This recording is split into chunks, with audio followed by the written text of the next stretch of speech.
भाजप नेते तथा राज्याचे माजी मंत्री सुधीर मुनगंटीवार यांनी विविध राजकीय घडामोडींवर स्पष्ट आणि परखड प्रतिक्रिया दिल्या. काँग्रेस, मनसे, शिवसेना वाद, स्थानिक राजकारण तसेच एबी फॉर्म वाटपातील गोंधळ यांसारख्या मुद्द्यांवर त्यांनी आपली भूमिका मांडत विरोधकांवर जोरदार निशाणा साधला. देशपांडेंचा आरोप हा शिवसेना मनसेच्या भांडणाच्या संदर्भातला आरोप आहे. असं वाटतं की त्यांना मुंबईमध्ये बसून या संदर्भात नगरसेवकांच्या बद्दलची माहिती द्यावी. असा राजकारणामध्ये अशा पद्धतीचे आरोप प्रत्यारोप, ते दोन सख्खे चुलत भाऊ आहे, दोन सख्खे मावस भाऊ आहे. तिथं काही ठिकाणी मनसेचे नगरसेवक जेव्हा माननीय एकनाथ शिंदे साहेबांच्या सोबत गेलेत तेव्हा त्यांच्यावर असेच आरोप झालेत आणि म्हणून हा बदला चुकवण्याचा एक कलमी कार्यक्रम आहे. याकडे फार गंभीरतेने कोणीही लक्ष देत नाही. काँग्रेस प्रदेशाध्यक्ष हर्षवर्धन सपकाळ यांनी केलेल्या आरोपांना उत्तर देताना मुनगंटीवार म्हणाले, माझं घर महाग वाटत असेल तर त्यांनी ते काँग्रेसच्या कार्यालयासाठी विकत घ्यावं. त्यांनी जो आकडा सांगितला आहे त्यातील किती टक्क्यात घर घ्यायचं आहे ते स्पष्ट करावं. खरं तर काँग्रेसला असेच प्रदेशाध्यक्ष लाभले पाहिजेत जे बेताल वक्तव्य करतात.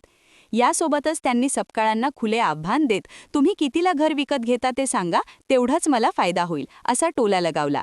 आरोप केला आहे की जे महानगरपालिकेतले उभाटाचे नगरसेवक आहेत त्यांना 1-1 कोटी देण्यात आलं, पण त्याचा विश्वास आहे की सुधीर मुनगंटीवारांचे घर जे आहे ते खूप महाग आहे आणि त्या खालोखालची किंमत जी आहे ती नगरसेवकांना देण्यात आली. मला वाटतं माझं घर महाग असेल तर त्यांनी कार्यालयासाठी विकत घ्यावं. त्यांनी जो आकडा सांगितला त्याच्या किती टक्क्यामध्ये घ्यावं हे सांगायचं. खरं तर असं आहे की असेच अध्यक्ष काँग्रेसला लाभले पाहिजे जे अशा पद्धतीने बेताल बोलतात. माझा त्यांना तर ओपन चॅलेंज आहे, तुम्ही गावातलेच आहे, तुम्ही त्यांना कधी फोन करून सांगा केवढ्या घेता, विचारा जरा. मनसे नेते संदीप देशपांडे यांच्या आरोपांवर बोलताना मुनगंटीवार यांनी ते गंभीर नसल्याचे म्हटले. शिवसेना मनसे वादाच्या पार्श्वभूमीवर हा आरोप करण्यात आला असावा. मुंबईत बसून माहिती घेतल्यासारखं वाटतं. मनसेचे काही नगरसेवक शिंदे गटात गेले तेव्हा असे आरोप झाले होते. त्यामुळे हा बदला चुकवण्याचा एककलमी कार्यक्रम असून त्याकडे कुणीही गंभीरतेने पाहू नये असे ते म्हणाले. साधारण 29 मध्ये तो डोस दिलाच आहे, याचा काही प्रश्नच उद्भवत होत नाही. आता डिलिमिटेशन नंतर काय होईल ते आपल्या सर्वांना बघायचं. जोरगेवार यांनी मंत्रीपद नाकारल्याचं वक्तव्याबाबत त्यांनी सूचक प्रतिक्रिया दिली. काही महिन्यात सर्वांना वास्तव लक्षात येईल. बिरजू पाझारे हा निष्ठावान कार्यकर्ता असून त्याच्या उमेदवारीसाठी मी आधीही प्रयत्न केले आणि पुढेही करेन. 2029 मध्ये योग्य डोस दिला जाईल. डिलिमिटेशन नंतर नेमकं काय होतं ते सर्वांनाच पाहावं लागेल असे त्यांनी सांगितले. काही महिन्यात लक्षात येऊन आणि बिरजू पाझारे या पक्षाचा निष्ठावान आहे, हा विष्ठा खाणारा उमेदवार नाही आहे. तो निष्ठावान असं नाही, त्यांनी काही 10 पक्ष बदलले नाही. त्याच्या उमेदवारीसाठी मी गेलो, पुढेही जाईल. एबी फॉर्म वाटपातील गोंधळावर भाष्य करताना मुनगंटीवार यांनी संघटनात्मक शिस्तीवर भर दिला. प्रदेशाध्यक्षांनी दिलेली यादी बदलण्याचा अधिकार विनापरवानगी कोणालाच नसतो आणि जर नावं बदलल्याचं समर्थन केलं जात असेल तर भविष्यात इतर पक्षही तसंच वागतील आणि राजकारणात अंधाधुंद माजेल. अशा प्रकारे वागता येत नाही असा इशाराही त्यांनी दिला. एक गोष्ट लक्षात येत नाही, प्रदेश अध्यक्षाची यादी बदलण्याचा अधिकार हा महाराष्ट्रामध्ये विनापरवानगीचा कोणालाही नसतो. तुम्हीच ठरवायचं का?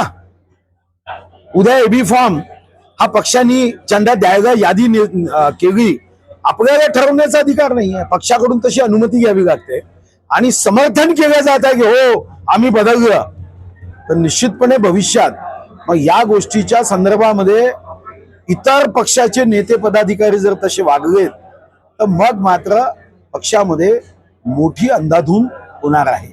अशा पद्धतीने वागता येत नाही की पक्षाच्या अध्यक्षांनी दिलेली यादी बदलणे.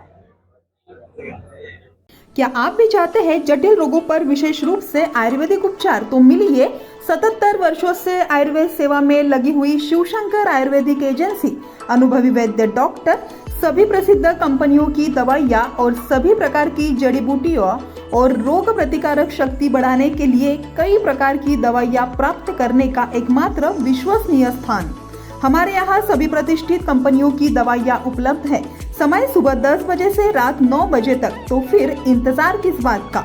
महाजन मार्केट के पास, टेम्पल बाजार रोड, सीताबर्डी, नागपुर. 8605245080 9112079000.